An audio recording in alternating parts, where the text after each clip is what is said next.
Good evening, Jake. It's Monday, February 14th. Happy Wrap it Valentine's. up in chocolate and give it all to you, the Candyman. The Candyman can. The Candyman can, 'cause he mixes it with love and makes the world taste good. Who is that? Why, I'm you from Saturday. You forgot to reply to Jake's serenade thingy, and I'm doing it Oh, now. okay. Well. Now, Jake, we both know it's no secret that I'm a great writer. In fact, I might be the greatest writer on the planet, #1 ranked in the world. Not so fast, What? Mr. Oh, Snooty Snoot. I left something there on your what? side table there. What is It's this? humble This is pie. great. What is this? Humble Yes, pie? it's humble Oh, pie. let me try some of that. It's so bitter. So this week we turned in our first short stories in our intro to writing fiction class, and mine turned out at about 11 pages, and it was sort of like there was a lot of eloquence and description, but the dialogue was very minimal and minimalist, in fact. And let me just read you a little selection from it. He took the moment to scan the room for interesting things and found none. The ceiling fan whispered white noise across the room as people frittered away precious words as though there were nothing at all. Over the chatter there sounded a choir of hums, the radiator, the deep fry, the coffee pot, all competing amidst insignificant hellos, how are yous, and goodbyes. He noticed the glistening of residual rain wet resting on the vacant bar stools, left by departed patrons whose tips were as lousy as their permeable jackets. Dust had settled like wayward pilgrims on the shelves, the fan blowing only the largest clumps into the room, choking customers with the palpable remnants of their own mortality. I mean, it's not horrible, is it, right? No? They didn't like it. In fact, the thing that they considered bogged down my story the most was the over-eloquent language, and that it somehow sort of diluted the story that was going on, which I thought was interesting. I mean, I always perceived that in order for a story to be truly great, not only did the story itself have to have an eloquent flow, but I thought the language did as well.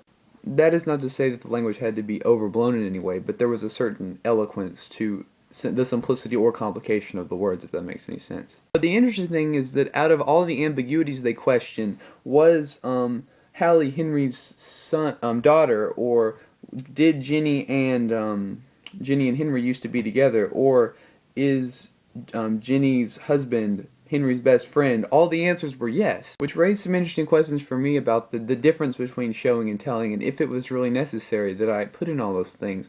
And it sounds like they are, but if I was able to communicate those things subtly, then why would I need to include those grander things in the work? And I think the answer that I came up with was that essentially I was trying to make the story too much like it was too realistic. Like it was almost like a regular scene in a coffee shop, which is what the basic plot of the story was. But the thing is that is not directly relatable as a story. And what I have to do is go back and sort of weave into it with a more eloquent structural feel to go along with that eloquent language. And I'm actually going to have to cut down. That paragraph is now gone, and it hurts me here and here. So if you'll allow me to finish my humble pie. It's actually fried peach pie and it's delicious. It's not bitter at all. I guess the real point, the thing that I really learned from this paper was that there's an eloquence that you can hear and there's an eloquence you can feel, and you have to have both for a story to be truly great. So moving on, the Grammys were last night. Congratulations to Arcade Fire for Best Album. You guys deserve it. Hey, do you think that they just give Lady Gaga awards so they can get a better look at her outfits? Because I swear to God, she changed like 3 times during that show. Hey, quick joke. How does Lady Gaga like her steak? Rah, rah, rah, ah, ah. Roma, Roma, ma, Gaga, ooh la la, watch out that romance. And upon further viewing of the relationship between Justin Bieber and Usher, jokes aside, I really wish Usher was my mentor. You come home really sad from school one day like, Yo playa, what's shaking? Well, Usher, I don't think I did very well on my cryptology test today. Well, that's cool, boo. You'll just study better next time, right? Yeah, I think I will, Usher. That's right, John. Just keep it up. And before you know it, you'll have them screaming, yeah, yeah, yeah, yeah, yeah, yeah. Grammys aside, Grammys aside, I think it's time for a special made-for-TV movie Monday! Are you talking about HBO Films' The Sunset Limited? Yes. Yes, I am, me from Saturday. So The Sunset Limited is a novel in dramatic form by Cormac McCarthy, and it's essentially a dialogue between two characters, black and white. In the HBO Films version, black is played by one Samuel L. Jackson, and white is played by Tommy Lee Jones.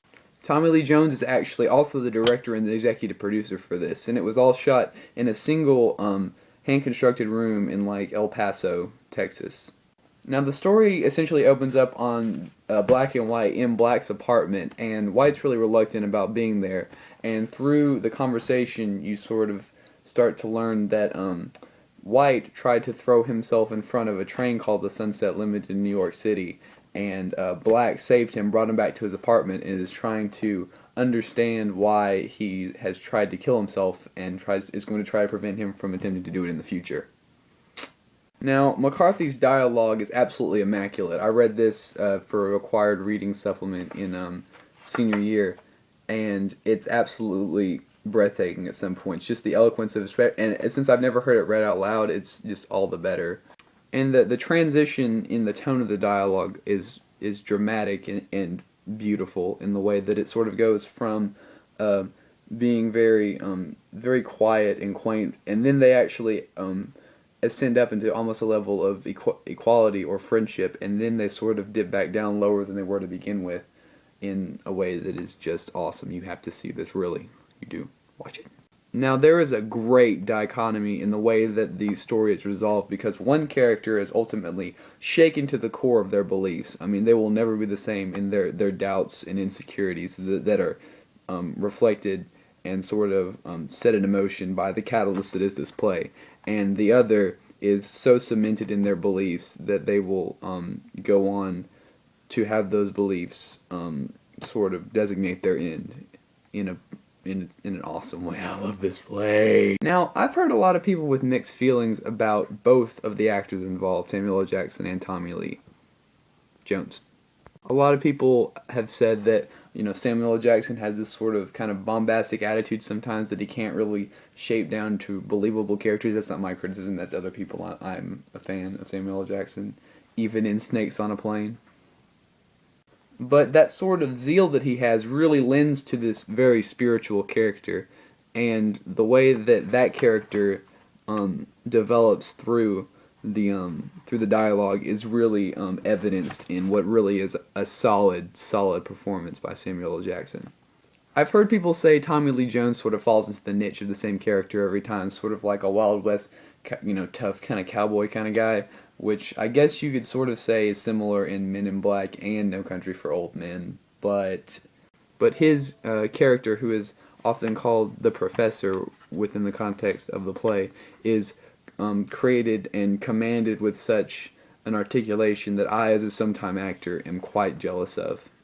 Particularly, both of these actors' place of emphasis, and they're really understanding the dialogue, which I understood they actually sat down with Cormac McCarthy and sort of had a discussion about how to emulate the characters in a really true way, and it really is a masterful performance. The play in its entirety runs a little under an hour and a half. If you have time, if you have HBO, or if you know somebody who has HBO and you just ask them to DVR it, I highly recommend seeing this movie. I also encourage you, if you get a chance, to pick up a copy of the actual script. I think it's maybe like a couple of dollars, but it's awesome. I'm gonna play you out with just one of my favorite little snippets from the original play. So I think you should see The Sunset Limited, an HBO film starring Samuel L. Jackson and Tommy Lee Jones. You asked me what I'm a professor of? I'm a professor of darkness, the night in day's clothing, and now I wish you all the best, but I must go. Just stay a few more minutes. No more time. Goodbye. Come on, Professor, we can talk about something else, I promise. I don't want to talk about anything else. Don't go out there. You know what's out there. Oh yes, indeed I do. I know what is out there, and I know who is out there. I rush to nuzzle his bony cheek. No doubt he'll be surprised to find himself so cherished. And as I cling to his neck, I will whisper in that dry and ancient ear, "Here I am, here I am. Now open the door." Now that is some prose that would make butterflies cry. Jake, I'll see you on Wednesday.